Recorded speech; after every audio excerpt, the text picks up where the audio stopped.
think the Brits are confused? What is this? Steve, Steve, Americans are confused. The dumbest rules in sports. There are so many dumb rules in sports. College football players being down without contact. Pro golfers having to sign their scorecard or they're disqualified. We know what they scored. If a baseball gets stuck in an umpire's mask, all runners advance a base. Actually, I think I like that one. Today, though, I'm not talking about the obviously dumb rules that everyone already acknowledges for being so dumb, like how sneezing next to a star NFL quarterback counts as roughing the passer, or the super obscure rules like after a fair catch in football, you can opt for an uncontested field goal. Today is about the rules that drive me crazy because of how dumb they really are and that they take away from the entertainment of the game. Dumb rules coming up here on That's Good Sports.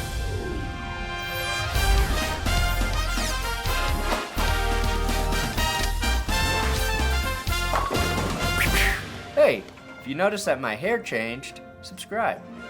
It's Best Ball Mania season, and I love drafting football teams in the summer with Underdog Fantasy. The Best Ball Mania tournament is growing every single year, and this year the first place prize is $3 million. Now, the Best Ball format is cool because once you draft your team, you're done thinking about it. Your best possible score is used every week throughout the season, and there's no in-season management. So, my approach is to draft a bunch of different teams, account for different scenarios like injuries or various rookies emerging as studs. And if you want to play against me, I'm dropping a link in the description. This one is a $25 entry, 18 rounds with 10 total people playing. It's a slow draft format, so you have several hours to make your pick, and once the draft is done, you're done. My private draft starts once the league is full, and a lot of you dominated me last year, so come beat me again and make some cashola. Or take your shot at that $3 million Best Ball Mania 4 prize. So use my link or code, That's Good, and Underdog will match your first deposit up to $100. Let us begin with possibly the worst rule in all sports, the kind of rule that makes me want to dust off my law degree and take this discriminatory practice to the Supreme Court. I'm talking about the Yankees' no facial hair except mustaches policy. Now, I'm sure you know because this is a famous one, but if you play for the New York Yankees, you cannot have a beard. Now, I sort of understand why George Steinbrenner originally instituted this rule back in 1976, because the Yankees are an institution and playing for them requires one to subvert their individuality. Also because he was crazy. Which I guess made sense until we realized just how much better guys look with beards. Jason Sudeikis, Nick Offerman, freaking me. There are like 2 famous guys in the world who don't have some sort of facial hair, and they're both named Seth. Now, what possible reason is there for this Yankee rule lasting almost 50 years? Well, every offseason, the Bombers sign some badass-looking free agent like Carlos Rodon to some monster contract to be the savior of their team. And every year, the guy shows up to his introductory press conference looking like an embarrassed, freshly shorn sheep. You stop me when you see a player who looked better without their beard as a Yankee. No. Looks worse. Doesn't look tough at all. No. Here's the deal. The Yankees may be an institution, but they're an institution stuck in 1961, a time when Mickey Mantle was blasting homers and sneaking BJs under the bleachers. This mustache-only rule makes rooting for the Yankees sure feel like rooting for the cops. I hate it, it's dumb, and the only way to fix it is if every Yankee's forced to grow and wear a mustache. I would support that. Next up, tennis. Which has many dumb rules. Most obviously the scoring system. 15, 30, 40, game. Is this tennis or Sudoku? Actually, I've never played Sudoku, couldn't figure it out, so don't at me if that's not right. And don't even get me started on the fact that they think calling the score of 0-love makes any sense at all.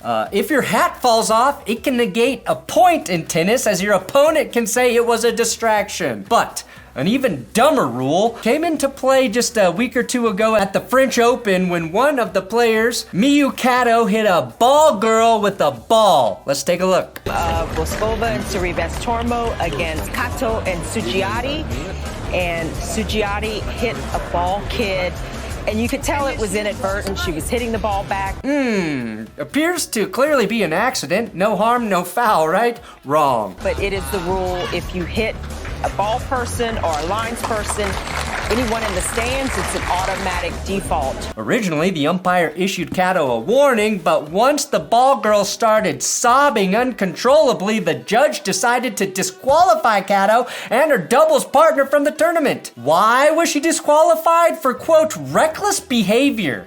If a tennis player hits a ball person, they are responsible for that action if that ball person is injured or, I guess, crying. And you probably think I'm going to argue that this is a dumb rule because intent matters, which is of course true. After all, no one thought Lance Stevenson should have been kicked out of the game for this errant pass that hit a woman in the face. But the reason why I think this rule is dumb is because ball boys and girls getting drilled by tennis balls is hilarious. Do you remember who won the 2015 Australian Open? Neither do I, but I'll never forget this teen getting popped in the nads. How about the 2017 Women's US Open? I have no idea if Venus Williams won her second round match, but I'll never forget Venus drilling this kid in the wiener. Kids need our protection from a lot of things. Bullies, UV rays, Janet Jackson's bare nipples, but errant fuzzy tennis balls isn't one of them. The next dumb rule I'd like to fix: NFL players not being allowed to play sports bets at team facilities. Sports betting is going to be an ongoing issue for the NFL, maybe a crisis if they don't change it soon. Now, the rise of sports gambling has not surprisingly led to numerous NFL players being suspended for betting on games. And you'd be hard-pressed to find someone who thinks NFL players should be allowed to bet on NFL games. Although I kind of think they should be forced to bet on their own team. In fact, to ensure that no team tanks, maybe they should have to bet a third of their salary on their own team to win every week. And maybe that's what the NFL player who apparently lost $8 million from gambling thought he had to do in 2022. And I cannot wait till we find out who that gentleman was. But the reason it's not allowed is because players have access to inside information and of course could tank games in their favor. Nobody wants players to bet on their own teams, which is exactly why Colts cornerback Isaiah Rodgers is under investigation for reportedly placing bets on his own team. Now, he placed so many bets, he might get banned from the NFL entirely. Though I'm not sure how inside it was that any team starting Sam Ehlinger at QB with Jeff Saturday as their head coach was going to have a tough time hitting the over. What I don't get is the NFL's decision to crack down on its players placing legal bets that they approve on other sports just because they placed that bet at a team facility, which is what led to the ridiculous 6-game suspension for Jameson Williams of the Lions. 1, the NFL needs to do a better job at educating incoming players on what's okay and what's not, and 2, who cares where a guy places a bet on an NBA or college game or golf? The NFL restricts players from all sorts of wagering, and this includes everything from March Madness to fantasy baseball to how many times Mike Tomlin will say the word obviously in his press conferences. Obviously, he's a nigga, obviously, job obviously. My suggestion, the NFL needs to adopt a common sense approach on this one, and if they want to monitor these non-football bets, here's an idea: create a players-only NFL betting app. And I'm entirely serious. Make it so there's no way a player can make an unapproved bet while using that app. Hell, charge players an annual fee to use it so that the NFL makes money on it, since that's the only way the NFL would do this. And if the NFL isn't willing to do that, then they should just not allow any player to make any sort of sports bet while playing in the league. That's probably the simplest solution. Isn't it, Mike Tomlin? Obviously. Next up, metal bats in college baseball. I don't know if you've noticed this, but there's been a recent uptick in pitching velocity, and this extends to the college level. Last season, University of Tennessee reliever Ben Joyce threw a 105.5 mile per hour fastball versus Auburn, which would have been the second fastest pitch ever thrown, even at the big league level, behind Aroldis Chapman. But the big difference is in college, they're still using metal bats.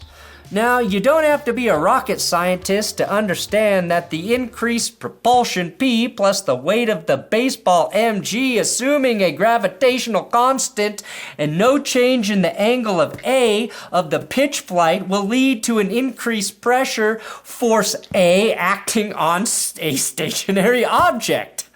Right? Translation for you, Harry and Lloyds, some college third baseman is gonna get his head knocked off like that parrot in Dumb and Dumber. Thankfully, one man is taking a stand in the face of this exit velocity injustice. A Rosa Ballparks, if you will, and his name is Riku Nishida. Nishida is currently a second baseman at the University of Oregon, and he's been playing this season with a wooden bat. And not just playing, but hitting dingers. And of course, there's a precedent for the Japanese using a clearly inferior wooden technology in the face of metallic advancements. But this one I support. The reality is this. Metal bats have certain advantages over wood, mainly durability, which is also why you don't see too many pirate peg legs these days. But if we don't think about safety first, the hot corner is going to become known as the decapitation station. The NFL's new kickoff rule. Some rules you don't even need to see to know you hate it. The NFL has to be the most arrogant league on earth. For this upcoming season, the NFL is allowing kick returners to fair catch the football anywhere inside the 25-yard line, which then would automatically advance the ball to the 25-yard line. Now, college football does this, but in the NFL, the only way you previously got to start a drive automatically at the 25 on a kickoff was with the touchback, meaning the ball had to go out of the back of the end zone or the returner kneeled the ball in the end zone. We all know how that works, right? The NFL is doing this, though, in the name of safety, as concussions happen more frequently on kick returns than on any other play. Now, my issue is not with trying to make the game incrementally safer. It's with picking the dumbest way to do it and pretending like there aren't better options on the table. Like, you know, not playing 17 weeks a season. And by allowing a fair catch anywhere behind the 25 to be then spotted at the 25, you take away any reason for a returner to return the ball.